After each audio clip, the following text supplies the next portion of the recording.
ब्रह्मा का पिता को हुन् विष्णु की माता, शंकर का हजुरबुबा को हुन्, मलाई बताइदिनुहोस्। यसको तथ्य जान्नका लागि कृपया सुन्नुहोस् जगतगुरु तत्वदर्शी सन्त रामपालजी महाराजका अमृत वचन, सबै पवित्र धर्महरूका पवित्र शास्त्रहरूका आधारमा।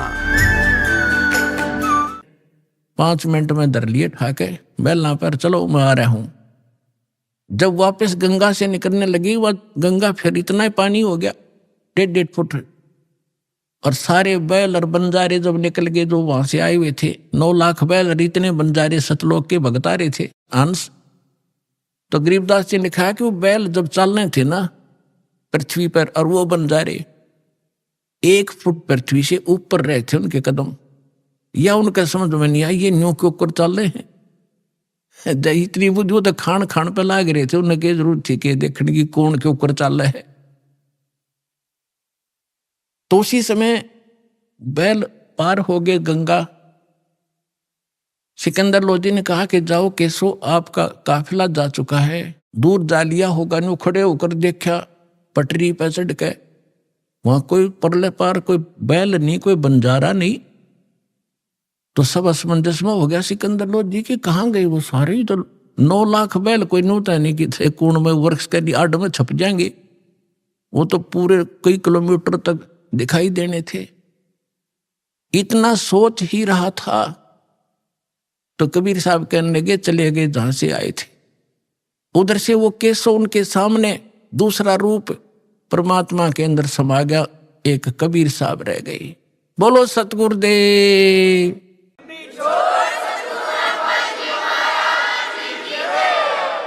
तो परमात्मा कहते हैं कल्पे कारण कौन है, कर सेवा निकाम, और मन इच्छा फल दूंगा जो पड़े धनी से काम। परमात्मा कहते हैं साई इतना दीजियो जा मैं कुटुंब समावे, हम भी भूखे न रहे अतिथि न भूखा जावे। भगवान से मांगने का तरीका बताया परमात्मा कि घना मत मांगया करो, इतना मांगो कि परमात्मा हम भी भूखे ना रहे और द्वार पर कोई अतिथि आ जाओ भूखा ना जा, इतना जरूर दास को देना।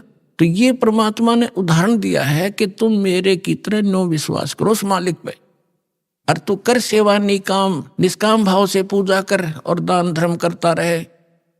जब कभी कोई आपत्ति आवेगी, जब देखना मेरे हाथा बदल लूंगा अपने बच्चे को, सारा संसार देखता रह जाए।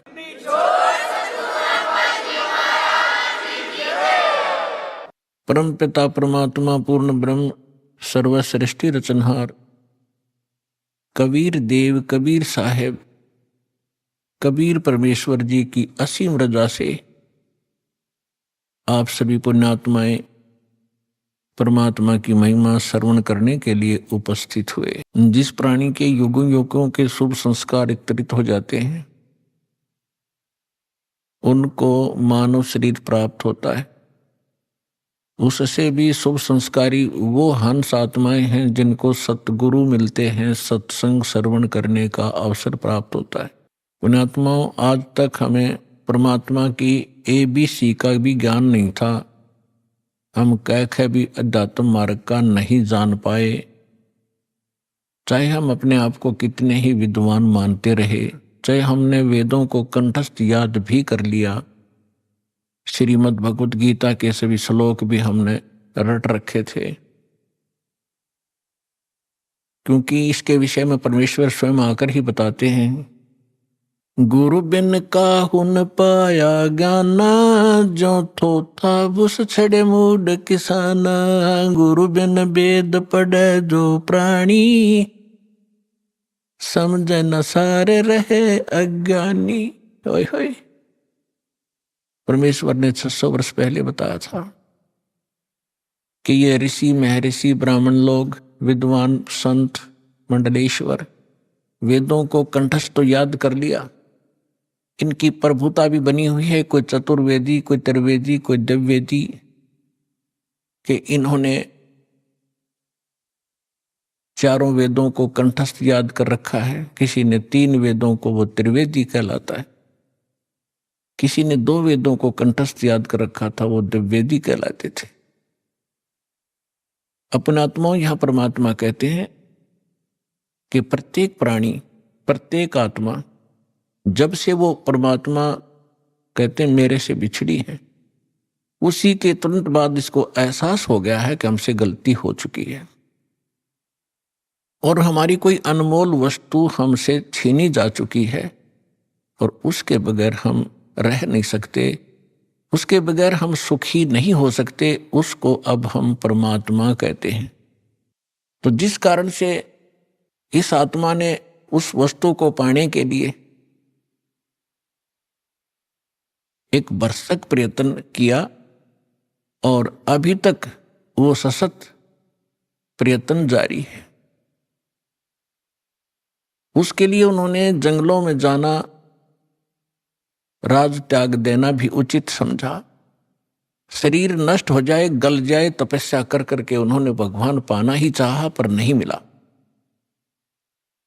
उन्होंने चारों वेदों को कंठस्थ याद कर लिया, पढ़ने लगे थे परमात्मा को खोजने के लिए, फिर वो याद हो गए क्योंकि पहले शांत स्वभाव के लोग होते थे, वर्तमान की हाहाकार नहीं थी, बार बार के रिपीटेशन से, आवर्ती से ये कंठस्थ हो जाते हैं। तो उन्होंने चारों वेदों को याद कर लिया और कोई भी कहीं बोलता तो वो तुरंत उसके अध्याय और मंत्र को तुरंत सुना देता, जिस कारण से वो प्रभुता प्राप्त हो गए।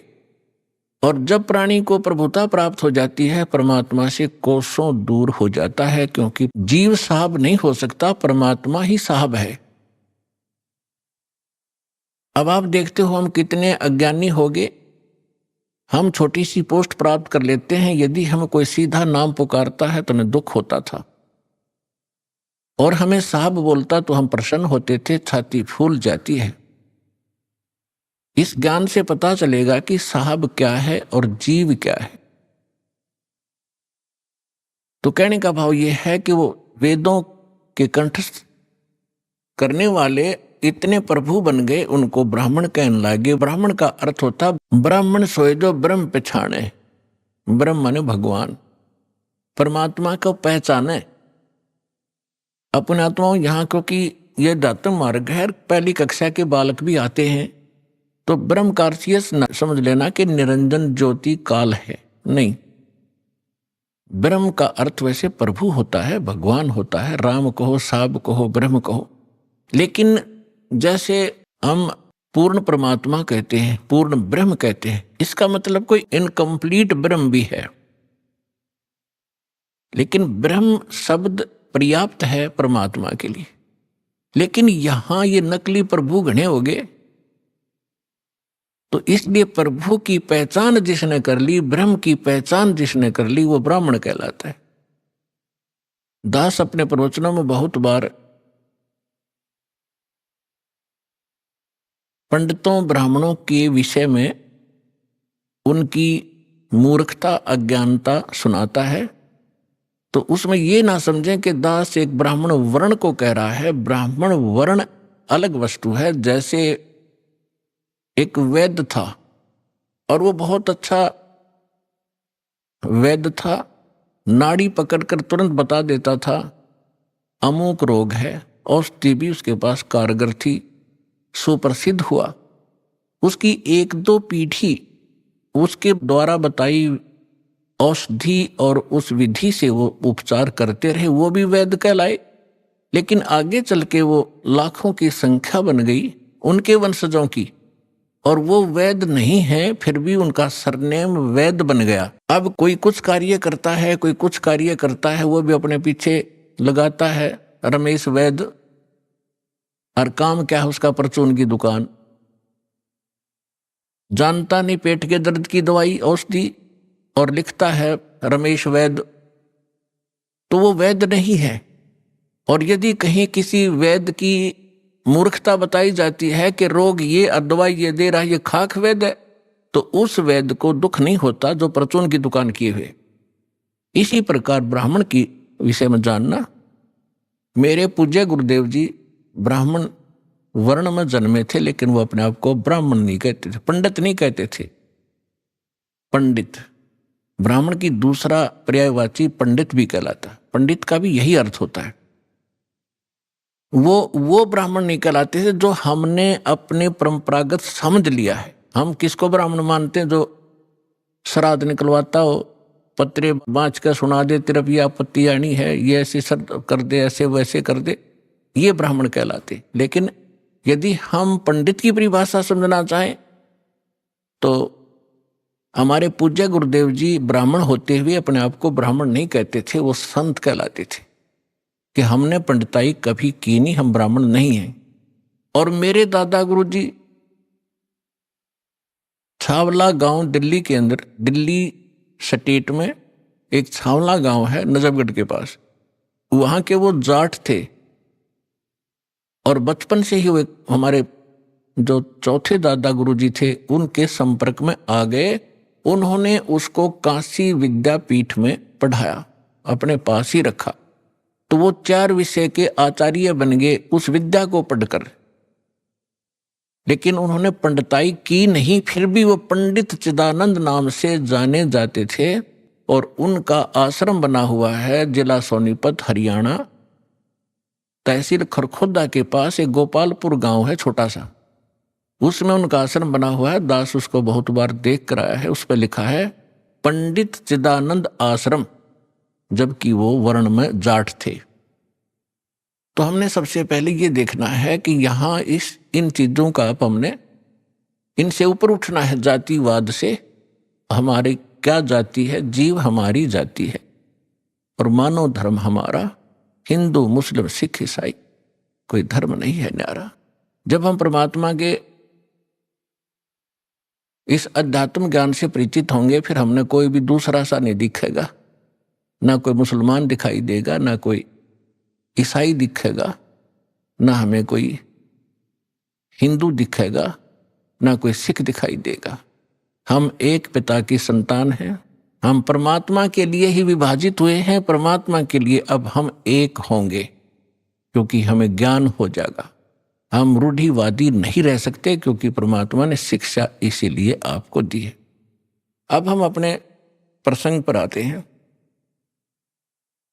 गुरु बिन काहुन पाया ज्ञाना, जो थोथा भूस छड़े मूड किसाना। गुरु बिन वेद पढ़े जो प्राणी, समझन सारे रहे अज्ञानी।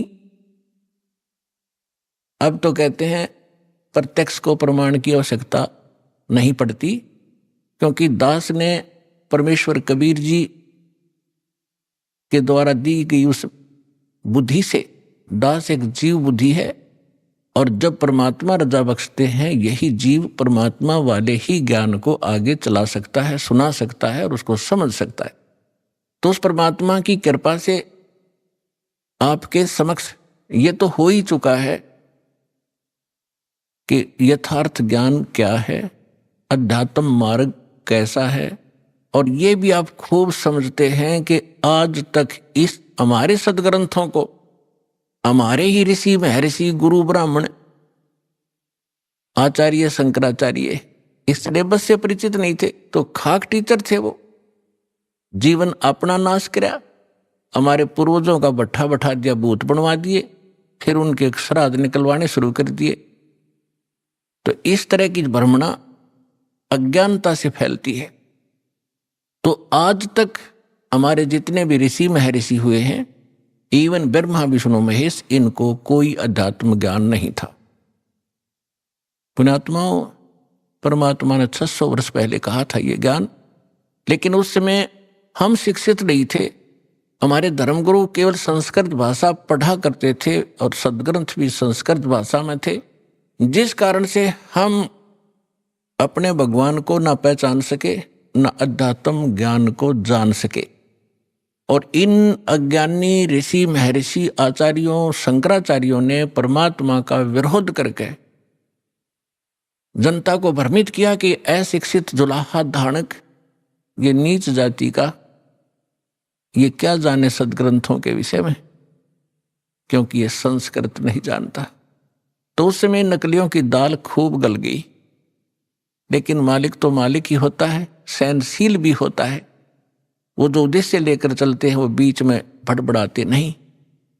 उसी समय धर्मदास नाम के एक महापुरुष परमात्मा की शरण में आए थे, जो हिंदू धर्म में जन्मे थे और ये इन्हीं भगवानों की पूजा किया करते थे, जिसके विषय में परमात्मा कबीर जी कहा करते थे, तीन देव की जो करते भक्ति उनकी कदे ना होवे मुक्ति। 600 वर्ष पहले चौराहे पर खड़ा होकर कहा करते परमात्मा, जहां ये ब्राह्मण कथा कर रहे होते थे तो उस समय परमात्मा के बहुत मार पड़ा करती थी, पीटा करते थे, घसीटा करते थे।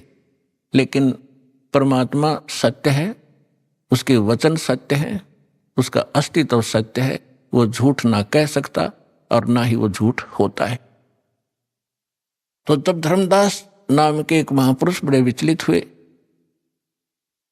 अब जो प्रसंग चल रहा है हम उसी पर आते हैं। इस ज्ञान को बताने के लिए परमात्मा स्वयं आते हैं। परमात्मा की पहचान करने के लिए हमारे सद्ग्रंथ पर्याप्त हैं, जिनको आज तक हम शिरोधार्य माना करते थे। पवित्र चारों वेद, ऋग्वेद, यजुर्वेद, अथर्ववेद और सामवेद, इन चारों वेदों को हम सत्य मानते हैं, पूरा विश्व सत्य मानता है। विशेषकर हिंदू धर्म के नाम ये लिख दिए गए हैं कि हिंदुओं के ग्रंथ हैं, तो हिंदू तो इसको सत्य मानते ही मानते हैं। दूसरे श्रीमद् भगवत गीता, वेदों से भी प्रथम स्थान आज श्रीमद् भगवत गीता जी का है, क्योंकि ये एक छोटा ग्रंथ है और चारों वेदों का निष्कर्ष है।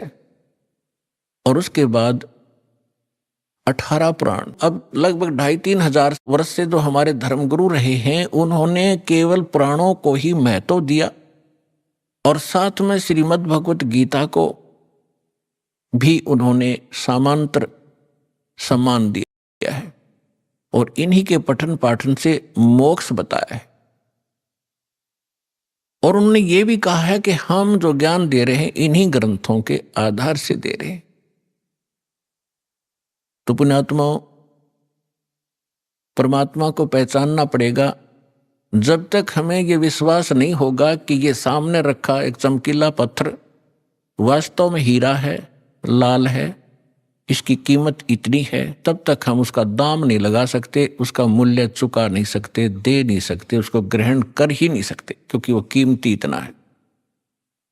इसी प्रकार जब तक हम परमात्मा को नहीं पहचानेंगे और हमें दृढ़ विश्वास नहीं होगा कि सचमुच ये है भगवान, तो तब तक हम दृढ़ नहीं होंगे, उसकी कीमत दे नहीं सकेंगे, अर्थात हम उसको प्राप्त नहीं कर सकते।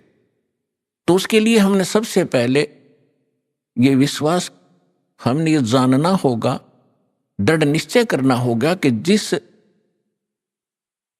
परमात्मा को हम प्राप्त करने के लिए प्रयत्न करेंगे, उसके लिए जो भी कीमत हमने देनी पड़ेगी वो देंगे, तो वास्तव में वो परमात्मा है भी कि नहीं। तो उसकी पहचान के लिए हमने कोई आधार बनाने पड़ेंगे। उसके लिए आधार क्या है? सर्वप्रथम हमारे सद्ग्रंथ। वैसे तो सर्वप्रथम हम मानते हैं प्रत्यक्ष दृष्टा को, लेकिन फिर भी हम अपने उस थ्योरी को हम नकारा नहीं कर सकते, जिसको आज तक शिरोधार्य मानते रहे और सत्य मानते रहे। तो हम पहले थ्योरी फिर प्रैक्टिकल, दोनों को से हम सिद्ध कर लेंगे कि सचमुच कौन है परमात्मा। तो इसके लिए हमने सबसे पहले अपने सद्ग्रंथों की थ्योरी को देखेंगे कि उनमें क्या लिखा है, और फिर प्रैक्टिकल। जब दोनों एक जैसा रिजल्ट देंगे तो ही इज गॉड, वो परमात्मा है। तो पुण्यात्माओं, श्रीमद् भगवत गीता अध्याय नंबर 4 के श्लोक नंबर 32 में 32 में कहा है कि अर्जुन, मैंने अभी आपको अध्याय नंबर 4 के श्लोक नंबर 25 से लेकर 30 तक जिन साधकों और साधनाओं की जानकारी दी है, और वो साधक चाहे कोई देवी देवताओं को पूजता है, उसी को सत्य मानता है, पापनाशक जानता है, कोई स्वाध्याय करता है, कोई तीक्ष्ण अहिंसावादी व्रत ही करके मुंह पर पट्टी बांध के नंगे पैरों घूम कर अपनी साधना को सही मान रहा है। श्रीमद् भगवत गीता अध्याय नंबर 4 के श्लोक नंबर 32 में 32 में कहा है कि अर्जुन, मैंने अभी आपको अध्याय नंबर 4 के श्लोक नंबर 25 से लेकर 30 तक जिन साधकों और साधनाओं की जानकारी दी है, और वो साधक चाहे कोई देवी देवताओं को पूजता है, उसी को सत्य मानता है, पापनाशक जानता है, कोई स्वाध्याय करता है, कोई तीक्ष्ण अहिंसावादी व्रत ही करके मुंह पर पट्टी बांध के नंगे पैरों घूम कर अपनी साधना को सही मान रहा है। चौथे अध्याय के 32वें श्लोक में कहा है कि इन यज्ञों माने धार्मिक अनुष्ठानों की जानकारी ब्रह्मणे मुखे सच्चिदानंद घन ब्रह्म ने अपने मुख कमल से बोली है। पुण्यात्मा दास ने एक शब्द बोला था, गुरु बिन काहू न पाया ज्ञाना, जो थो था बुस छड़े मूड किसाना, गुरु बिन वेद पढ़े जो प्राणी, समझन सार रहे अज्ञानी। श्रीमद् भगवत गीता चारों वेदों का निष्कर्ष है। चौथे अध्याय के 32वें श्लोक में यह एक ब्रह्मणे मुखे शब्द है। इस ब्रह्मणे मुखे शब्द का हमारे अनुवादकर्ताओं ने इस दास से पहले जो अनुवाद दास ने किया है गहरी नजर गीता में एक पुस्तक बनाई है, यानी उसका अनुवाद समझो श्रीमद् भगवत गीता का अनुवाद है, उसका नाम लिखा है गहरी नजर गीता में। इससे पहले जितने महापुरुषों के आप अनुवाद उठाकर देखोगे उसमें क्या लिख रखा है, ब्रह्मणे मुखे का अर्थ किया है वेद की वाणी। और इन्हीं अनुवादकर्ताओं ने 17वें अध्याय के 23वें श्लोक में इसी ब्रह्मणे का अर्थ किया है सच्चिदानंद घन ब्रह्म। वो यथार्थ अनुवाद है, वो सही अर्थ है। यहां ये विचलित हो गए तो ये विद्वान नहीं थे, इसलिए इन्होंने अनुवादों का अड़ंगा कर दिया। अपनी ओछी सोच से अर्थ भी अनर्थ कर दिए। ब्रह्म का अर्थ भगवान होता है, तो ब्रह्म का अर्थ कोई वेद करता है तो महामूर्ख है। वेद एक संविधान है, भगवान की जानकारी देता है, उसके नियम बताता है, और ब्रह्म भगवान है। जैसे एक राजा है, राजा का संविधान है, उसके अंदर उसके सारे नियम लिखे हुए हैं, कैसे एक प्रजा को रहना चाहिए, क्या अपराध है, कैसा ना करना चाहिए। और कहीं पर कोई राजा का अर्थ और संविधान लिख दे तो वो अर्थ ठीक नहीं कर रहा, अनर्थ कर रहा है। इसी प्रकार यहां ब्रह्मणे माने सच्चिदानंद घन ब्रह्म, और मुखे अपने मुख कमल से बोली गई वाणी में विस्तार से कहे हैं।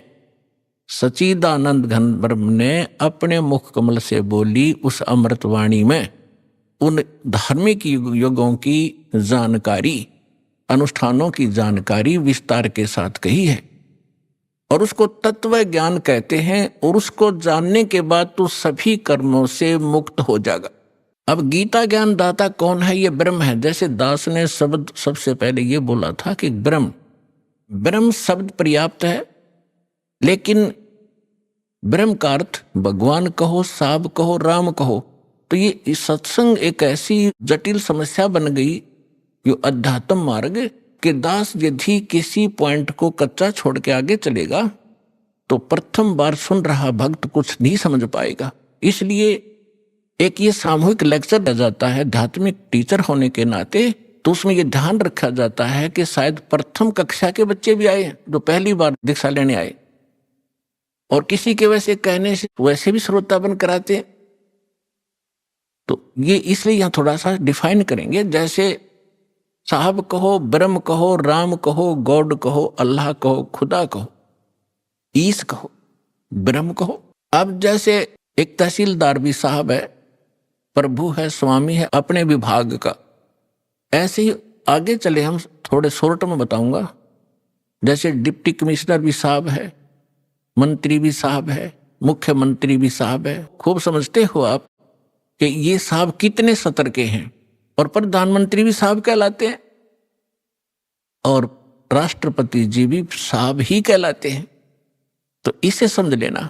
तो ये इसलिए ब्रह्म, अब जैसे मुख्यमंत्री जी हैं, ये एक क्षेत्र के मालिक हैं, स्वामी है, ये पूर्ण स्वामी नहीं है, पूरे भारत के स्वामी नहीं है। इसी प्रकार यहां जो ब्रह्म शब्द है, ये ब्रह्म है 21 ब्रह्मांड का स्वामी। इसको ज्योत स्वरूपी निरंजन गीता अध्याय नंबर 11 के श्लोक नंबर 32 में स्वयं कहता मैं काल हूं, ये काल ही है। और काल भी स्वामी है। जैसे एक जेल का सुप्रिटेंडेंट वो जेल का स्वामी है, सुप्रिटेंडेंट साहब भी है, ऐसे ही ये काल साहब है 21 ब्रह्मांड का स्वामी है, या एक जेल है, यो जेल का सुप्रिटेंडेंट साहब है, ये समझ लो। तो ऐसी ऐसी इसने 21 जेल बना रखी है, एक ब्रह्मांड भी ये जेल है। तो ऐसे ये 21 ब्रह्मांड का साहब है, ये ब्रह्म है, लेकिन ये कंप्लीट ब्रह्म नहीं है, ये पूर्ण ब्रह्म नहीं है, इसलिए ब्रह्म शब्द बोला गया। तो यहां प्रत्येक इसके अंग को हमने समझने के लिए ऐसे करना पड़ेगा। तो इस ब्रह्म ने श्रीमद् भगवत गीता का ज्ञान श्री कृष्ण जी में प्रवेश करके, जैसे को प्रेत बोलती है किसी के अंदर, ऐसे बोला। ऐसे ही इस काल ने एक ब्रह्मा कुमारी पंथ चलाया अभी 100 वर्ष पहले लगभग, और उसमें एक प्रेत आता है, वो कहता अहम ब्रह्मास्मि, मैं ब्रह्मा हूं। कभी कहता है अहम शिवोहम, मैं शिव हूं। ये एक प्रेत का चलाया हुआ है, और वो प्रेत कभी ब्रह्मा की पदवी पर था। जैसे कोई गांव का प्रधान सरपंच रिटायर हो जाता है, उसको अगली बार नियुक्त नहीं किया जाता, तो लोग फिर भी उसको सरपंच साहब कहते हैं, प्रधान साहब बोलते हैं, जोरा जी रहा रहे। और वो भी कहीं मिलता है, कोई कहता भी कौन है, कि फलाना सरपंच हूं, और जब वो सरपंच नहीं होता। तो ऐसे ही दास ने परमात्मा के ज्ञान, कबीर परमात्मा से प्राप्त उस ज्ञान को आगे बढ़ाया है, as it is, as a tape recorder.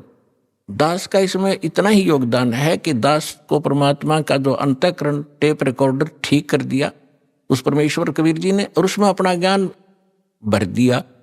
दास बोल के सुना रहा है रिकॉर्ड करके, इतना सा योगदान है। तो ऐसे दास बहुत बार बताता है आपको कि ये ब्रह्मा विष्णु महेश जो वर्तमान में या 3 लोक के एक एक विभाग के मिनिस्टर हैं, साहब हैं, इतने राम हैं, इतने भगवान हैं, ये इनकी भी मृत्यु होगी, और ये मृत्यु को प्राप्त होकर आम जीव की तरह 84 लाख योनियों में, प्रेत योनियों में भटक रहे होंगे, और अन्य पुण्य आत्माओं को फिर से काल अपनी दुर्गा पत्नी से जन्म दे करके उस पदवी पर बैठा देता है। तो उनमें से ये पंथ चलाने वाला जो ब्रह्मास्मि में शिवोस्मि, तो ये वो भूत है जो कभी ब्रह्मा के पद पर रहा है, अब उसका अस्तित्व कुछ नहीं, वो रिटायर्ड सरपंच समझ लो, एक्स सरपंच, अब उसका कोई अस्तित्व नहीं। तो वो बोलकर उसने वो पंथ चला दिया। आज भी उसकी मुरली सुनकर, वो भूत की बात सुनकर एक बहुत बड़ा जनसमूह अपना जीवन नाश कर रहा है। दास का प्रयत्न किसी की निंदा करना नहीं, दास का प्रयत्न है कि सभी हम एक परमात्मा के बालक बच्चे हैं, बहन बेटी भाई। और उस काल ने ये जाल फैला रखा है कि मैं इतने पंथ चला दूंगा नकली कि कोई समझ नहीं सकेगा ओरिजिनल पंथ कौन सा है। तो दास ऐसा प्रयत्न कर रहा है कि जैसे पहले की अभी बहुत बार होती रहती है घटनाएं कि कोई 500,000 के नोट नकली छाप देता है, और सरकार को जो पता चलता है तो दोनों ओरिजिनल और डुप्लीकेट दोनों के दोनों मीडिया के माध्यम से, समाचार पत्रों के माध्यम से उनकी पहचान कराई जाती है कि ये इस टाइप का डुप्लीकेट है, ये ओरिजिनल है। तो सरकार निंदा नहीं कर रही होती, एक महापरोपकार करती है। तो दास का यही प्रयत्न समझ लेना कि हमारे जो यथार्थ सदग्रंथ हैं वो तो हमारे ओरिजिनल नोट हैं, ओरिजिनल सदग्रंथ हैं, और उसके अतिरिक्त कोई अनुभव बता रहा है, कोई मार्ग चला रहा है, वो डुप्लीकेट है, वो हानि हो रही उनके जीवन की।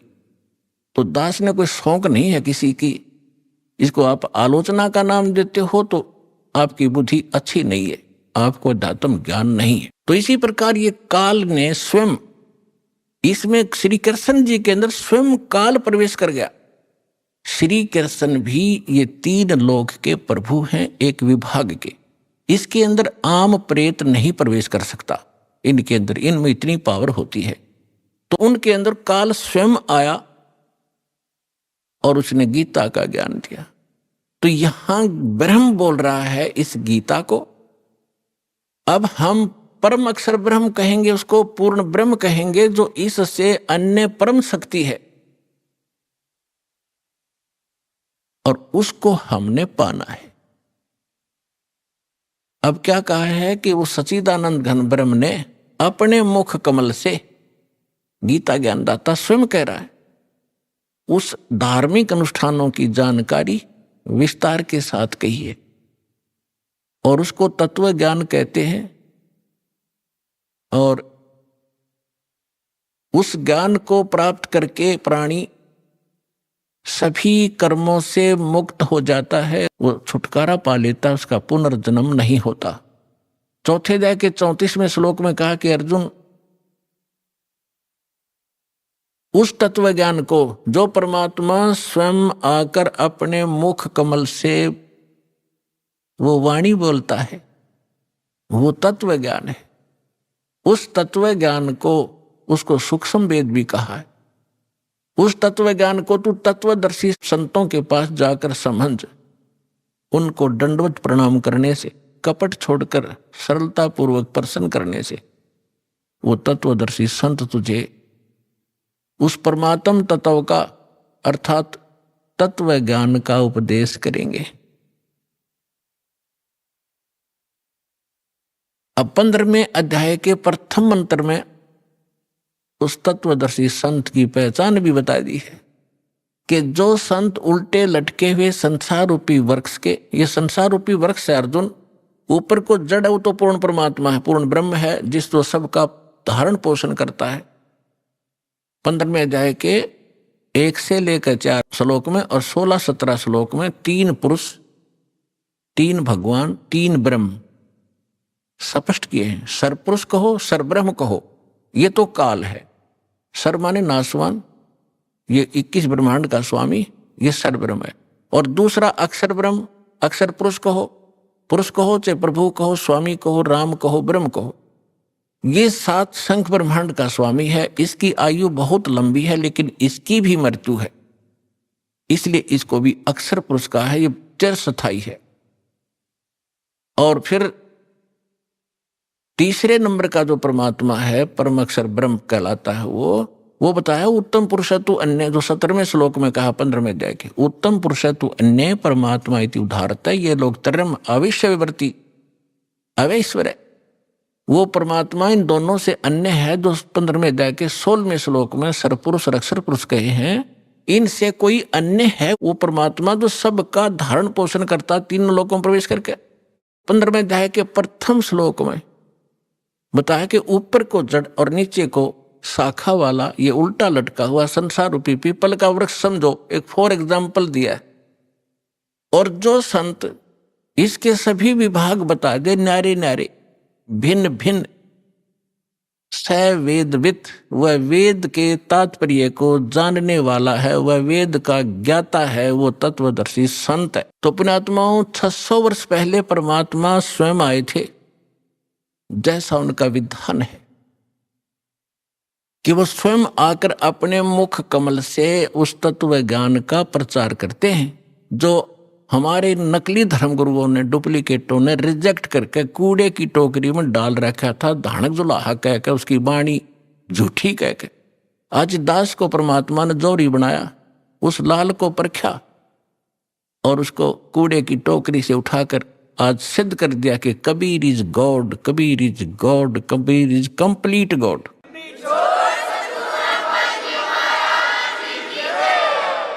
और जिसको पाकर उसके बच्चे आज धनी हो रहे हैं, पूर्ण अध्यात्म धन से वो परिपूर्ण होते जा रहे हैं, जो उनका सुख का मूल है। और शास्त्र विरुद्ध साधना दुख की मूल होती है, जो आज तक हम सभी करते रहे। अब जो प्रसंग चल रहा है उसी पर आते हैं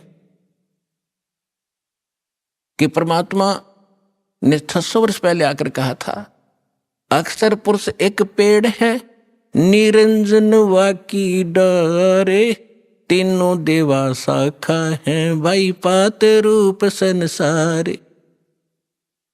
अक्षर पुरुष एक पेड़ है, सरपुरुष वाकी डार, और तीनों देवा उसके आगे शाखा हैं, ये पात रूप संसार। तो परमात्मा ने मूल को छोड़ दिया, जो जमीन से बाहर दिखाई देता वो सारे पार्ट बता दिए। तना, उसको अक्षर पुरुष समझो, उससे तने से मोटी डाहर निकले उसको सरपुरुष, और सरपुरुष के आगे फिर वो 3 शाखाएं हों, रजगुण ब्रह्मा, सतगुण विष्णु, तमगुण शिव जी, ये शाखा समझो, इतना बता दिया। और 5 रूप संसार। फिर इस दास को भेजा ये बताने के लिए कि मूल कौन है। ये जड़ वही है सब, जो सबका धारण पोषण करता है, सबका उत्पन्न करने वाला है, सबका संरक्षक है, जो सर्व सुखदायी है, जो परम अक्षर ब्रह्म, जो अविनाशी परमात्मा है, वो वही है। अब दास ने बताया कि इसमें परमात्मा को पहचानने में दोनों पहलू काम करेंगे। एक तो हमारी थ्योरी, हमारा जो सिलेबस पाठ्यक्रम, और साथ में प्रैक्टिकल। पाठ्यक्रम बता रहा है और फिर वो प्रैक्टिकल, जिन्होंने प्रैक्टिकल किया, उन महापुरुषों ने जिनको भगवान मिले, सचखंड लेकर गए, सतलोक ले गए, फिर वापस छोड़ा, उनमें से 6-7 शुभ नाम दास का याद है। आदरणीय धर्मदास साहिब जी, गांव बांदोगढ़, मध्य प्रदेश, और आदरणीय मलुकदास साहिब जी, आदरणीय नानक साहिब जी, जो सिख धर्म के प्रवर्तक माने जाते, आदरणीय दादू साहिब जी, आदरणीय गरीबदास साहिब जी, गांव छुरानी, जिला जज्जर, हरियाणा वाले, आदरणीय गीसा दास साहिब जी, गांव खेखड़ा, उत्तर प्रदेश वाले, आदरणीय स्वामी रामानंद जी, काशी वाले। तो इन महापुरुषों में से आदरणीय गरीबदास साहिब जी के विषय में दास बताना चाहेगा। उन्होंने कहा कि हम सुल्तानी नानक तारे दादू को उपदेश दिया, जात जुलाहा भेद न पाया, वो काशी माहे कबीर हुआ। अनंत कोट ब्रह्मांड का एक रति नहीं भारे, सतगुरु पुरुष कबीर हैं ये कुल के सिरजनहारे। तो वो जड़ है उस संसार रूपी वृक्ष के, वो कबीर है। कबीर परमात्मा कौन? उसको परम अक्षर ब्रह्म कहो, उसको सत्य पुरुष कहो, अमर पुरुष कहो, उसे परम पुरुष कहो, उसे परम अक्षर ब्रह्म कहो, उसे परम अक्षर पुरुष कहो। ये उनके उपमात्मक नाम है। वास्तविक नाम उस परमात्मा का कबीर देव है। उसको अल्लाहु अकबर कहो, कबीर देव, कबीर साहब, अल्लाहु अकबर, कबीर भगवान, अल्लाह माने भगवान, अकबर अकबरी, अकबीर कबीर, ये कबीर को ही अपभ्रंश करके अकबर बोलते हैं। जैसे हम कबीरू बोल देते हैं, कबीरा बोला करते थे। जैसे गरीबदास जी को गांव वाले गरीबू कहा करते थे। तो ऐसे हम अपभ्रंश करके अपने नाम रख लेते हैं। उनका वास्तविक नाम है कबीर देव, अल्लाहु अकबर, अल्लाह कबीर, गॉड कबीर। अब जो प्रसंग चल रहा था उसी पर आते हैं कि वो परमात्मा स्वयं यहां आते हैं।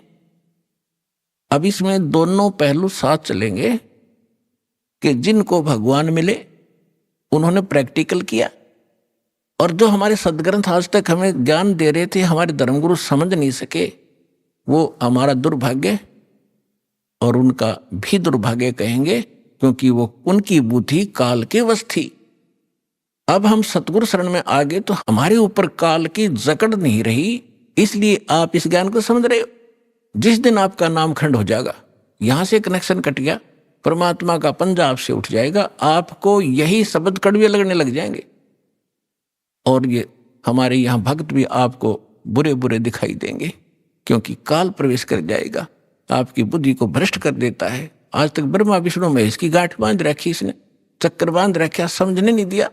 आपकी क्या औकात, आप इस मालिक की शरण से दूर होकर आप सुखी हो जाओगे। जून का महीना हो और एसी रूम से बाहर निकल कर कोई सुखी हो सकता है? चाहे शराब पी कर चाहे निकले जा बाहर, गली में पड़ा रहो, बेशक वो कहा रहो शराब के नशे में मैं बहुत सुखी हूं, अब सुखी हूं, खाक सुखी है, रेत में पड़ा, पसीने आए पड़े, झागा रे मुख में। तो ऐसी दशा उन लोगों की जो भगवान से दूर हटकर इस काल के खेमे में खेल खेल रहे हैं। चाहे वो भक्ति कर रहे हैं, वो भक्ति भी नकली, या संसारिक सुख प्राप्त करने के लिए को प्रयास कर रहे हैं, क्योंकि इस काल की साधना से सुख हो ही नहीं सकता। सुख होगा तो इस परमात्मा की ही रजा से, साधना से होगा। आदरणीय गरीबदास साहिब जी ने प्रैक्टिकल बताया। अजब नगर में ले गए हमको सतगुरु आने, अजब नगर में ले गए हमको परमेश्वर आने। आन माने आके, अजब नगर में ऐसे अजब कमाल के लोक में लेके गए भगवान मुझे खुद आकर के। और जल के बिंब अगाध गति हम सूते चादर ताड़े। अजब नगर में ले गए हमको सतगुरु आण, यानी वो सतगुरु भी हैं वो भगवान भी हैं। जो सतगुरु होता है सच्चा ज्ञान तो देता भगवान ही देता है, भगवान ही सच्चा ज्ञान दे सकता है। तो उनको सीधे भगवान मिले थे, सतगुरु कहो चाहे परमेश्वर कहो। अजब नगर में ले गए हमको परमेश्वर आने, आन माने आके। ये हमारी देसी भाषा हरियाणा की लैंग्वेज में देखा ग्रन्थ है। अहिले तपाईहरूले सुन्नुभयो जगतगुरु तत्वदर्शी सन्त रामपालजी महाराजको मंगलमय सत्संग प्रवचन। आउनुहोस् अब सुन्नेछौँ ती भक्तहरूका अनुभव जसले सन्त रामपालजी महाराजको शास्त्र प्रमाणित ज्ञानले प्रभावित भई मन्त्र दीक्षा लिएर अनेकौं लाभहरू प्राप्त गरे। भक्ति गर्नुपर्छ भन्ने कुरा सबैलाई थाहा छ, तर कस्तो भक्ति, कसको भक्ति र कसरी गर्ने नथाहा पाएर जथाभावी लोकभेदको आधारमा भक्ति गरेर बालुवा पेलिरहेका भक्तहरूमध्ये विपना थापा पनि हुन्। उनी सन्तोषी माताको व्रत पानी नै नखाई गर्दथिन्। ब्रह्मा विष्णु शिवजीको पूजा नबिराई गर्दथिन्। भयभरको मन्दिर धाएर पूजाआजा गर्दथिन्, तर उनलाई न लाभ हुन्थ्यो न त शान्ति। थाइराइडले पीडित उनी कति औषधि गर्दा पनि निको हुँदैनथ्यो। बाल्यकालदेखिको कानको समस्या अपरेसन गरेपछि पनि बल्झियो। उनी साह्रै दुखी थिइन्। तर एक दिन परम सन्तको सत्संग सुनेर उनी प्रभावित भई सपनामा परम सन्तको दर्शन पाइन्। मन्त्र जप्ने कार्ड र पाठ गर्ने पुस्तक पाइन्। बिउछेपछि छटपटी भयो। कतिखेर परम सन्तको शरणमा गएर मन्त्र दीक्षा लिउँ जस्तो लाग्यो। पत्ता लगाएर परम सन्तको नामदान केन्द्रमा गएर मन्त्र दीक्षा लिइन्। त्यसपछि भक्ति मर्यादामा रही भक्ति गर्न थालिन्। त्यसपछिको कथा उनकै बोलीमा सुनौ। नमस्कार। नमस्कार। तपाईको नाम के होला? विपना थापा। विपनाजी, तपाईको घर कहाँ पर्यो? मेरो पहिला त मेरो सङ्घ सभा हो, हाल वनस्थली काठमाडौँ। सन्त रामपालजी महाराजबाट मन्त्र दीक्षा कहिले प्राप्त गर्नुभयो? 2016 डिसेम्बर 8। सन्त रामपालजी महाराजबाट मन्त्र दीक्षा लिनुभन्दा पहिले तपाईँ के कस्ता भक्ति साधना गर्नुहुन्थ्यो? मैले यति नै ब्रह्मा विष्णु महेश्वरको पूजा पाठ गर्थेँ, पशुपति जान्थेँ, सबै देवताहरू मन्दिर धाम जान्थेँ, व्रत बस्थेँ। पूर्णिमाको अनि सन्तोषी माताको, गणेशको, शिवको, विष्णुको अनि के अरे सूर्यनारायणको सबैको व्रत बस्थेँ। पानी पनि नखाइकन एकदम न्यास ध्यान गरेर व्रत बसेर भक्ति गर्थेँ। सन्त रामपालजी महाराजको शरणमा कसरी जानुभयो? सन्त रामपालजी महाराजको सत्संग सुने मैले। अनि सत्संगमा भन्नुभयो सन्त रामपालजी महाराजले, यहाँ मृत्यु पनि टर्छ, सत्य भक्ति गर्ने सत्य साधना गर्नेको मृत्यु पनि टर्छ भन्नुभयो। अनि त्यो सत्संग मैले सुनेपछि ओहो यस्तो हुँदो रहेछ भनेपछि अनि मैले जान्छु भन्दा भन्दै एक दिन मलाई सन्त रामपालजी महाराजले मलाई दर्शन दिनुभयो। दर्शन दिएपछि मलाई भन्नुभयो कि बेटा आइज, तेरो विकल्प छैन, योभन्दा अरू केही छैन, तेरो आइज, छिटो आइज भन्नुभयो। त्यसपछि अनि म जान्छु भन्दै थिएँ। अनि यो व्रतहरू थियो मेरो, यसलाई गर्छु सिद्ध्याउँछु भन्दा भन्दै फेरि दोस्रोचोटि दिनुभयो। दिएपछि मलाई उहाँले के भन्नुभयो भने भक्तिबोध जुन सन्त रामपालजी महाराजले नाम दीक्षा दिँदाखेरि दिने भक्तिबोध जुन मन्त्रको कार्ड थियो हो त्यस्तो मलाई दिनुभयो उहाँले, त ढिला नगर भनेर। त्यसपछि म जान्छु भनेर अनि सन्त रामपालजी महाराजको शरणमा गएर नाम दीक्षा लिएको। सन्त रामपालजी महाराजबाट मन्त्र दीक्षा लिएपछि तपाईँलाई के कस्ता लाभहरू भए? सन्त रामपालजी महाराजबाट दीक्षा लिएपछि मलाई पहिलो त भगवानको सत्य भक्ति कसरी गर्नुपर्ने छ भन्ने कुरा थाहा भयो। 5-6 वर्षदेखि थाइरोइडको समस्या थियो। त्यसपछि वीर हस्पिटल मैले बुद्ध कार्कीलाई देखाएँ, बैठक त्यो थाइरोइड विशेषज्ञ हुनुहुन्छ। उहाँलाई देखाएपछि उहाँले मलाई 75 mg को औषधि दिनुभएको थियो। यो खाइरहनुहोस् भन्नुहुन्थ्यो, मलाई सबै गराउनु भयो, औषधि नछोड्नु भन्नुभयो। अनि धेरै मैले औषधि खाएँ, मलाई थाइरोइड ठिक भएन। नभएपछि फेरि मैले उसमा यो अंशु मल्ली भन्ने अल्का हस्पिटलको डक्टर हुनुहुन्छ, उहाँलाई देखाउन गएँ। उहाँले देखाएपछि उहाँले औषधि खाइरहनु भन्नुभयो, चेक जाँच गर्नुभयो। अनि मैले मलाई गाह्रो भएपछि सन्त रामपालजी महाराजलाई प्रार्थना गरेँ। प्रार्थना मेरो गुरु हुनुहुन्छ उहाँलाई प्रार्थना गरेपछि उहाँले आदेश आयो, बेटा सबै ठिक हुन्छ, भक्ति गर्दै जा भन्नुभयो। त्यसपछि मैले त्यो गरिसकेपछि अनि फेरि गएँ। जाँदाखेरिमा डक्टरले मलाई भन्नुभयो कि तपाईँको थाइरोइडै छ, समस्या नै छैन, तपाईँ किन औषधि खानुहुन्छ, फालिदिनुहोस् औषधि भन्नुभयो। त्यसपछि मैले आएर त्यो औषधि फालिदिएँ। आज मैले 3 वर्ष भइसक्यो त्यो औषधि कुनै पनि औषधि मैले थाइरोइडको खाएको छैन र कुनै पनि समस्या देखा परेको छैन अहिलेसम्म। र दोस्रो समस्या मेरो यो मेरो यो बाल्यकालदेखि नै हो कानको समस्या। मेरो कानको धेरै गाह्रो हुन्थ्यो, भित्रभित्र दुख्ने एकदम त्यो गाह्रो हुन्थ्यो। अनि त्यसपछि मलाई डक्टरले जहाँ जाँदा पनि अपरेसन गर्नुपर्छ भनेको थियो। यो त्यतिखेर मैले यो सन्त रामपालजी महाराजको शरणमा गएको थिइनँ। त्यो अपरेसन पनि गर्यो काठमाडौँको ENT हस्पिटलमा बागबजार। मेरो अपरेसन गरेपछि अनि त्यसपछि मलाई 1 वर्ष ठिक भए जस्तो भयो। 2-3 वर्ष फेरि त्यही समस्या मलाई गाह्रो भयो, धेरै गाह्रो भयो। त्यसपछि मैले सन्त रामपालजी महाराजको शरणमा गइसकेको थिएँ। अनि गएपछि मलाई त झन् अब त्यहाँपछि मैले मेरो गुरु सन्त रामपालजी महाराजलाई मैले प्रार्थना गरेँ, मलाई परमात्मा यस्तो यस्तो हुन्छ, मलाई गाह्रो भयो भनेपछि भक्ति गर्नु ठिक हुन्छ भन्नुभयो। त्यसो भएपछि पछि मलाई फेरि जाँदाखेरिमा मलाई त्यो कानको समस्या अपरेसनै गर्न परेन, अहिलेसम्म कुनै समस्या नै कानको देखा परेको छैन। अब मलाई अर्को लाभ भयो सन्त रामपालजी महाराज शरणमा गएपछि। यो 2-3 महिनाको अगाडिको कुरा हो। मैले 66-67 सालमा प्रभु स्ट्यान्डर्ड भन्ने यो सहकारी छ, त्यसबाट मैले व्यापार गर्नको लागि मेरो नामबाट 6 लाख रुपियाँ पैसा लिएको थियो। अनि त्यसपछि मेरो चुक्ता गरेपछि भगतजीको मेरो श्रीमानको नाममा 3 लाख रुपियाँ लिएको थियो। अनि अब ती सहकारीहरू अहिले अब धेरै वर्ष भइसक्यो ती सहकारीहरू भागेर गएछन्। अब थाहा थिएन मलाई त्यो कुराहरू, अब हामीले त्यो ध्यान दिए पनि दिनौँ। पछि अहिले 1 साल पहिला तपाईँहरूको दुईटैको नाउँमा पैसा छ भनेर अहिले त्यो सहकारी भागेकोहरूमा अहिले समस्त ग्रस्त सहकारी भनेर अहिले सरकारले त्यो खोलेको रहेछ। त्योबाट चिठी आएछ हामी दुईजनाको नाउँमा।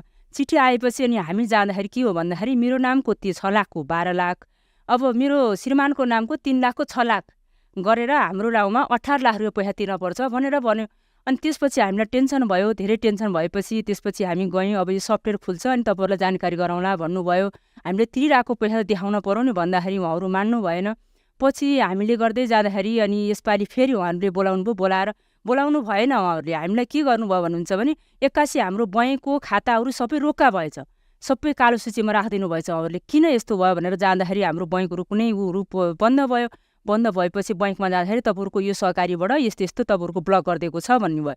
त्यसपछि हामी गएर बुझेपछि उहाँहरूले हामीलाई तिर्नै पर्छ भन्नुभयो। अनि हामीलाई एकदम टेन्सन भयो। हुँदै फेरि लास्टमा मेरो नामको चाहिँ तिरेको, मेरो श्रीमानको नामको चाहिँ बाँकी रहेको भन्नुभयो। अनि 6 लाख तिर्नै पर्छ, 3 लाखको 6 लाख रुपियाँ तिर्नै पर्छ भन्नुभयो। भनेपछि अनि हामीलाई घरमा आयौँ, धेरै टेन्सन भयो। अनि हामीले जुन मेरो सन्त रामपालजी महाराज गुरु हुनुहुन्छ उहाँको अगाडि राखेर हामी अगाडि जुन हामीले व्रत पाठ जोत बाल्छौँ, हामीले त्यहाँ गएर हामीले 2 जना रोयौँ।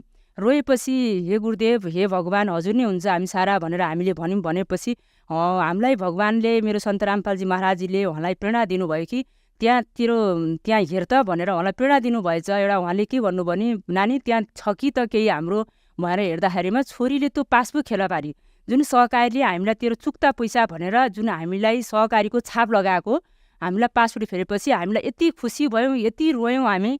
अनि त्यसपछि हामीले भोलिपल्ट सहकारीमा गयौँ, त्यो पासबुक देखायौँ। त्यसपछि हामीले पैसा तिर्न परेन। अनि अब हामीलाई यति कुरो हामी सन्त रामपालजी महाराजजीको शरणमा गएपछि हामीलाई यस्ता लाभ भएको छ। मेरो छोरो अहिले ब्याचलर पढ्दैछ, ऊ पनि सन्त रामपालजी महाराजको शिष्य हो। 2016मै नाम दीक्षा लिएको छ। अब उसलाई एसएलसी दिन पर्ने भर्खर नाम लिएको थियो, 1 वर्ष जति भएको थियो, 2 वर्ष जति भएको थियो। उसलाई एसएलसी दिने बेला भएको थियो, 3-4-5-6 दिन अगाडि थियो। अब हामी चाहिँ काममा गएको थियौँ। अनि छोरोलाई डाइरिया भएर एकदमै गाह्रो भएछ र ऊ सुतिरहेको छ। त्यसपछि हामीले फोन गरेपछि उसको मोबाइल उठेर नउठेपछि छिमेकीकोमा गऱ्यौँ, उसलाई गाह्रो भयो कि भनेर बिहान अलिअलि भइरहेको थियो। अनि त्यसपछि उसले फोन उठाउन सक्ने अवस्था रहेनछ। अनि त्यसपछि उसले छिमेकीले हामीलाई फोन गरेर भन्यो तपाईँको छोरालाई गाह्रो छ भनेर। उसको मेरो श्रीमान आउनुभयो, आएर उसलाई हस्पिटल लिएर जानुभयो। डक्टरले जति नै औषधि चढाउँदाखेरि पनि उसको दिशा थामिएन। नथामिएपछि डक्टरले अब तपाईँलाई 4 दिन उसलाई यहीँ राखेर औषधि चलाउनुपर्छ भनेर भन्यो। उसको 5 दिन 6 दिनपछि उसको एक्जाम छ एसएलसीको। अनि त्यसपछि उसलाई टेन्सन भयो। उसले के भन्यो भने, मम्मी हामी सन्त रामपालजी महाराज शरणमा छौँ, मलाई किन यस्तो भइरहेछ भन्यो। मेरो श्रीमानले पनि टेन्सन लिनुभयो। मैले भने सन्त रामपालजी महाराजको शरणमा छौँ, केही हुँदैन हामीलाई, यो हाम्रो हुनु थियो हुन्छ, तर भगवान्ले त्यस्तो हुन दिनुहुन्न भन्ने मलाई विश्वास थियो। मैले बाउ छोरालाई नै कराएँ, त्यस्तो हुँदैन, मेरो भगवान्ले त्यस्तो गर्न दिनुहुन्न भन्ने मलाई मेरो गुरुदेवप्रति मलाई धेरै विश्वास थियो। त्यसपछि डक्टर हस्पिटलबाट हामीले जबरजस्ती निकालेर लिएर आएपछि हामी औषधि घरमै खुवाउँछौँ। उसको पर्सिदेखि अब 2 दिन राख्यौँ हस्पिटल। त्यसपछि अब पर्सिदेखि स्कुल जानु छ, एक्जाम छ उसको एसएलसीको। त्यसपछि मैले मेरो गुरुदेव सन्त रामपालजी महाराजलाई प्रार्थना गरेँ, हे परमात्मा, हे गुरुदेव, हजुरले मेरा सारा सबै थोक हो, मेरो यस्तो यस्तो छोराको यस्तो यस्तो छ, त्यही भएर अब एसएलसी छ पढेदेखि अब यस्तो यस्तो भइरहेछ भन्दाखेरि अब त्यसो नआत्यो, अब तेरो ठिक हुन्छ भन्नुभयो। त्यताबाट आदेश आएपछि मेरो छोराले अब सन्त रामपालजी महाराजले जे भन्नुभयो त्यही अनुसारको ठिक भयो। ल त्यो प्रार्थना जुन मेरो गुरुदेवलाई प्रार्थना गरेँ मैले, त्यसदेखि नै उसलाई भएर भोलिपल्ट त डह्रो भइसकिहाल्यो स्कुल जानलाई। अनि उसले पर्सिपल्ट एसएलसी दिन्थ्यो, त्यो पछि एसएलसीमा टप भयो। टप भएपछि उसलाई अब सबै कलेजहरूले उसलाई फ्री पढो होइन। परमात्माको मेरो सन्त रामपालजी महाराजको दया भयो। मेरो श्रीमान पनि 2014मा सन्त रामपालजी महाराजबाट नाम दीक्षा लिनुभएको हो। उहाँलाई पहिला पायल्सको धेरै समस्या थियो, केही खाना पनि नहुने, बिल्डिङ हुने, पुरा त्यो मासु पलाउने एकदमै गाह्रो थियो। अनि त्यसपछि उहाँलाई सन्त रामपालजी महाराजको शरणमा बसी उहाँलाई ठिक भएको हो। अनि त्यसपछि फेरि उहाँलाई पित्त थैलीमा मासु पलाएपछि डक्टरले अपरेसन पित्त थैली फाल्नुपर्छ भन्नु, उहाँले केही गर्नु भएन। सन्त रामपालजी महाराजको कृपाले उहाँलाई हामीले प्रार्थना गरिरहँ। हामीले सन्त रामपालजी महाराजले हामीलाई यस्तो भन्नुहुन्छ कि तिमीले जुन प्रार्थना गर्छौ, तिम्रो बत्ती बाल्छौ, जुन पूजा गर्ने ठाउँ छ त्यहाँ गएर मलाई केही भयो भने पुकार गरेर भन, तिमीलाई म तिम्रो अन्तरात्माको कुरा सुन्छु भनेर हामीलाई सन्त रामपालजी महाराजले भन्नुहुन्छ। अनि हामीले त्यसै गर्थ्यौँ। हामीले जोत बाल्ने ठाउँमा, पूजा गर्ने ठाउँमा गएर सन्त रामपालजी महाराज पुकार गर्थ्यो, हे गुरुदेव, हे भगवान्, सबै हजुर हुनुहुन्छ भनेर भन्थ्यौँ। त्यसो भनेपछि उहाँलाई त्यो पित्त थैलीको पत्थरीको के अरे मासु पलाएको पनि उहाँलाई केही समस्या छैन। पहिले एकदमै गाह्रो हुन्थ्यो, हस्पिटल लगेर पनि हामीले भर्ना गऱ्यौँ, राति लगेर हस्पिटल भर्ना गर्नु पर्थ्यो। अहिले परमात्माको कृपा, सन्त रामपालजी महाराज मेरो गुरुदेव हुनुहुन्छ, उहाँ नै मेरो सबै थोक हो। उहाँले गर्दाखेरि, उहाँको कृपाले गर्दा अहिलेसम्म कुनै समस्या छैन। अर्को लाभ, मैले पहिला 15 वर्ष 20 वर्ष पहिलादेखि नै मैले होलसेल गर्थेँ। मेरो जुत्ता कारखाना थियो, यो सबैलाई थाहा छ, मेरो आफन्तहरू सबै साथीभाइहरूलाई सबैलाई थाहा छ मेरो थियो होइन। अनि त्यसपछि चाइना गइन्थ्यो, सामान ल्याइन्थ्यो, होलसेल थियो, मेरो श्रीमानले ल्याउनुहुन्थ्यो, म पसलमा बस्थेँ। मेरो राम्रो व्यापार थियो तर कमाइ थिएन, मेरो त्यो खर्च धेरै थियो, कमाइ थिएन। अब कोरोना पछि त्यो मेरो बन्द भयो, तर मेरो गुरुदेवले भन्नुहुन्छ तिमीहरूलाई कुनै कुराको समस्या गराउँदिन। तर आज मेरो जुन अब अहिले गार्मेन्ट छ मेरो, त्यो कोरोना पछि मेरो बन्द भएर अहिले मेरो गार्मेन्ट भयो, गार्मेन्ट खोल्यौँ परमात्माको मेरो सन्त रामपालजी महाराजको कृपाले गर्दाखेरिमा। अहिले गार्मेन्ट मेरो नयाँ बानेश्वरमा मेरो पसल छ, रिटेल पसल। तर पहिला मेरो 15-20 वर्ष पहिला जति मेरो कमाइ थियो, मेरो जुन उत्पादन हुन्थ्यो, मेरो कमाइ थियो, व्यापार थियो, त्यसमा मेरो कुनै कमाइ थिएन, नाफा थिएन, त्यो अनुसारको बेनिफिट थिएन। जब आज मेरो रिटेल छ नि, तर त्योभन्दा मेरो बढी छ। परमात्माले दिन चाहनु भने सन्त रामपालजी महाराजले हामीलाई कुनै कुराको कमी राख्नु भएको छैन। आज म खुसी छु, त्यही पसलबाट मेरो राम्रो कमाइ छ, मेरो सबै कुराहरू भइरहेछन्। त्यसले गर्दा मेरो सबै कुरा यो मेरा साथीभाइ सबैलाई थाहा छ यो कुराहरू। सन्त रामपालजी महाराजबाट मन्त्र दीक्षा लिनुभन्दा पहिले विभिन्न देवी देवताहरूको पूजा आजा, तीर्थ व्रत गर्दा पनि कुनै प्रकारको लाभ प्राप्त नभएको बताउनुभयो। कहीँ ती भक्ति साधनाहरूमा कुनै प्रकारको कमी वा त्रुटि रहेको थियो होला नि? त्यस्तो थिएन। हामीले त त्यसमा त मैले त यति गर्थेँ कि कुरै नगर्नु। कुनै व्रत बस्दाखेरि आइतबारको व्रत बसेँ, सोमबारको व्रत बसेँ, मैले दिनैभरि पानी नखाइकन कतै केही हुन्छ कि भन्थेँ, कोही गर्थेँ। त्यसो गर्दाखेरि मलाई उहाँ देवताले दर्शन दिनुहुन्थ्यो। दर्शन दिँदाखेरि पनि मलाई यस्तो उस्तो भनेर यसरी गर झन्झन गर्नुहुन्थ्यो, झन्झन पीडा हुन्थ्यो, हेर्नुहोस् झन्झन गाह्रो हुन्थ्यो, झन्झन समस्या हुन्थ्यो। अब त्यतिखेर यति नियमले गरिन्थ्यो, यति गर्थेँ, पूजापाठ महिनामा त्यो बाहुन ल्याउने, पढाउने, राख्ने, पूजा गर्ने, होम इत्यादि सारा गरिन्थ्यो, कुनै कमी थिएन। त्यो मेरो सबै परिवार आफन्त सबैलाई थाहा छ यो कुराहरू। कुनै यसले यस्तो गरेछ, यस्तो गर्थी भन्ने कुरा सबैलाई थाहा छ। आज म आएको पनि मेरा परिवार समुदाय सारा साथीभाइ सबैलाई थाहा छ। र आज म आउँदा कस्तो थिएँ र म हिजो कस्तो थिएँ, कसरी भक्ति गर्थेँ, त्यतिखेरको कति पूजाआजा व्रत कसरी यसले गर्थी भनेर मलाई सबै आफन्तहरू मेरो घर परिवारले पनि यति धेरै नगर, धेरै गर्छ तैँले भन्नुहुन्थ्यो। अब आज मैले कति आनन्दले, कति आफ्नो तरिकाले, कति सहज तरिकाले गरेको छु। तर आज मलाई कति शान्ति छ, कति लाभहरू छन्, कति छ, मेरो सबै आफन्तलाई थाहा छ त्यो कुराहरू। प्राय मानिसहरूले सन्त रामपालजी महाराजमाथि आरोप लगाउने गर्नुहुन्छ कि सन्त रामपालजी महाराजले हिन्दू देवी देवताहरूको भक्ति छुटाउनुहुन्छ। यो कुरामा कतिको सत्यता छ? हामीलाई सन्त रामपालजी महाराजले हिन्दू धर्म छुटाउनुहुन्न, हामीलाई सत्य साधना सिकाउनुहुन्छ, सत्य भक्ति सिकाउनुहुन्छ। कसरी भक्तिविधि गर्ने, कसरी गर्ने, तिमी हिन्दू हो भने हिन्दू तरिकाले कसरी गर्छौ, तिमी मुस्लिम भने मुस्लिममा के लेखेको त्यो अनुसारले गर, क्रिस्चियन भने क्रिस्चियनमा त्यहाँ के लेखेको छ त्यो अनुसारले गर भनेर गराउनुहुन्छ। सत्य भक्ति सिकाउनुहुन्छ, हामीलाई उहाँले गलत सिकाउनुहुन्न। सत्य भक्ति, सत्य साधना, सत्य मन्त्र दिनुहुन्छ, त्यसबाट नै हामीलाई लाभ हुन्छ। सन्त रामपालजी महाराजबाट मन्त्र दीक्षा लिनुभन्दा पहिलेको भक्ति साधनामा र सन्त रामपालजी महाराजबाट मन्त्र दीक्षा लिएपछिको भक्ति साधनामा के भिन्नता पाउनुभयो? त्यसभन्दा पहिला हामीले कुनै मनोमानी थियो, उसले यो गरो आज यो गर्ने भन्ने हाम्रो त्यो किसिमको थियो, मनगणन्ते थियो। अब अहिले चाहिँ हामीले सत्य छ, हाम्रो सत्य यो गर्दा यो हुन्छ भन्ने, हामीलाई यो गर्नुपर्छ भन्ने हाम्रो सत्य विधि सत्य साधना छ। पहिलाको त्यो थिएन हाम्रो अब जे मन लाग्यो त्यो अनुसार गरिन्थ्यो र त हामीलाई लाभ थिएन त, त्यो भएर त हामीलाई लाभ भएन, अनेक कष्ट भयो, अनेक दुःख भयो, अनेक समस्या भयो। उहाँहरूको भक्ति गर्दा गर्दै हामीलाई गाह्रो भयो, तर उहाँहरूले त हामीलाई जति उहाँहरूले सक्नुहुन्छ त्यति मात्रै नै दिनुहुन्छ। अब हामीले त यो त अहिले हाम्रो सत्य साधना सत्य भक्तिबाट हामीलाई जति सकिन्छ त्यो अनुसारको लाभ हुन्छ, जति गरिन्छ त्यो अनुसार पाइन्छ। अब त्यहाँ त्यो थिएन, जति गरौँ उति अब हानि हुन्थ्यो, लाभको साटो हानि हुन्थ्यो, हामीलाई समस्या नै समस्या आइलाग्थ्यो। अब अहिले त्यो किसिमको छैन नि, हामीलाई सत्य छ, साधनाले हामीलाई शान्ति छ, जे मन लाग्यो त्यही अब हामीलाई सुख प्राप्त छ।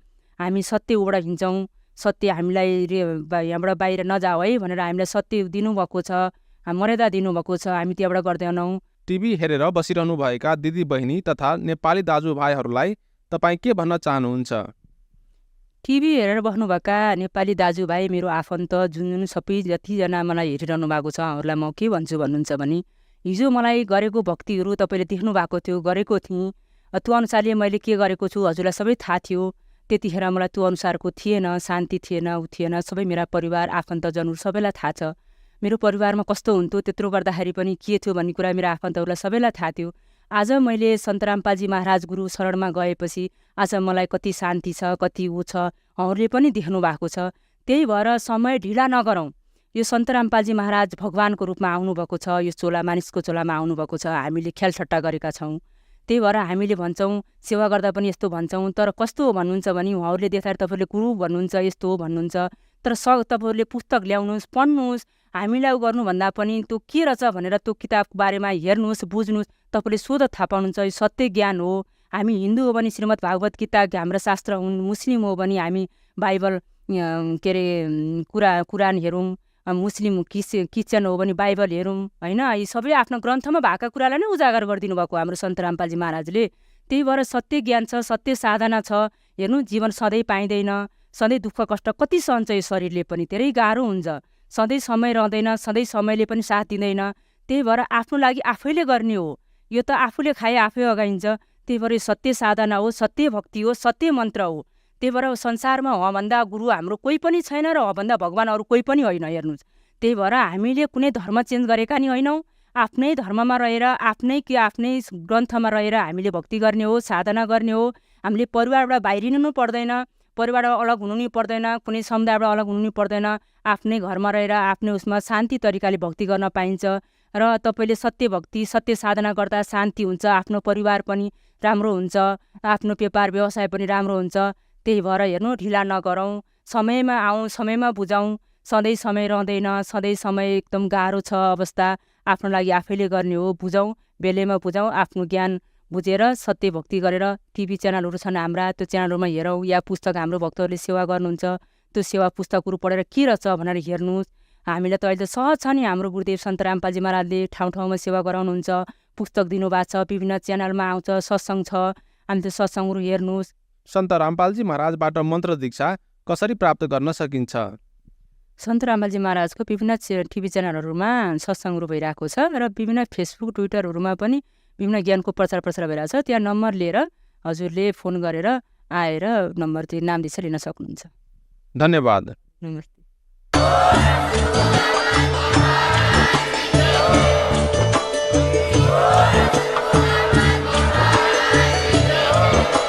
तपाईँ सुन्दै हुनुहुन्थ्यो जगद्गुरु तत्त्वदर्शी सन्त रामपालजी महाराजजीको मङ्गल प्रवचन। अधिक जानकारीका लागि भिजिट गर्नुहोस् हाम्रो वेबसाइट www.jagadgururampalji.org।